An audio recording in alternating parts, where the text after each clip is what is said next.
κύριε Μπάμπη, τι κάνετε? Εδώ, όλα υπό έλεγχο. Γεια σου, Αγγελική. Το ελπίζω, Έχουμε πει, καθαριότητα και ευγένεια εδώ μέσα είναι το παν. Ναι, έχετε δίκιο.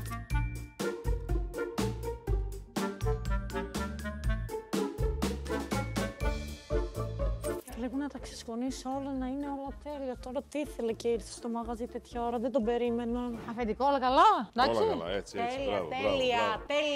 Θα το ξεσχωνίσω όλο το μαγαζί, αφεντικό. Εσύ μόνο κοίτα.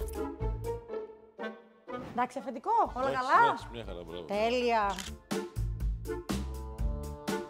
Καλησπέρα σας, καλώς ήρθατε στο Μύρτιλο. Αυτός είναι ο καταλογός μας. Ευχαριστώ πολύ.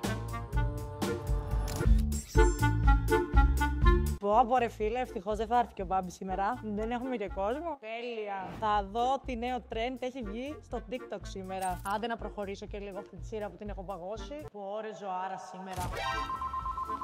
Κάμερες έχει βάλει. Καλημέρα, αφεντικό. Καλά είμαστε.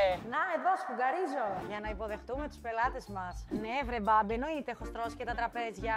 Ναι, Μπάμπη, ξέρω. Η ευγένεια είναι το πιο σημαντικό πράγμα. Πιστεύεις ότι δεν είμαι εγώ ευγενική? Σε παρακαλώ τώρα. Α, καλά. Πάλι δεν θα δω τη σειρά μου. Καλώς την. Κοπελιά, έρχομαι να σου πάρω παραγγελία τώρα. Για πες, μανίτσα, τι να σου φέρω? Λοιπόν, εδώ θα βρεις ό,τι καλύτερο κυκλοφορεί στην αγορά. Θέλεις γκλίτσες, θέλεις χοιρινά παϊδάκια, θες τηγανιές, θαλασσινά. Δες εδώ καταλογάρα, φιλενάδα. Θα σου τρέχουν τα σάλια. Ήρθες στο καλύτερο σημείο, θα φας καλά εδώ. Μα εγώ δεν.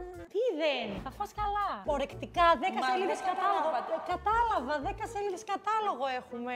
Μα εγώ δεν ήρθα για να φάω. Εγώ προμηθευτής είμαι. Ευχαριστώ πολύ. Εγώ έχω ραντεβού με τον Μπάμπη, τώρα έρχεται. Εντάξει, προμηθευτής, δεν θα φας κάτι. Να σε κεράσουμε κάτι μέχρι να έρθει ο Μπάμπης. Άντε, δες κάτι να φας. Δες. Αγγελική. Όχι, αφεντικό, δεν είναι αυτό που νομίζεις. Ναι, εδώ με την κυρία. Τη νέα μας πελάτησα. Δεν είναι πελάτησα. Την κυρία προμηθεύτρια εννοώ. Τα λέγαμε για το πόσο απίστευτο και μοναδικό είναι το Μύρτιλο. Ξέρεις, παντού το εκθιάζω. Καλά, ρε Αγγελική, ευγένεια δεν είπαμε. Αλλιώς είσαι όταν είμαι στο μαγαζί και αλλιώς όταν δεν είμαι. Όχι, αφεντικό, δεν είναι αυτό που νομίζεις. Με παρεξήγησες.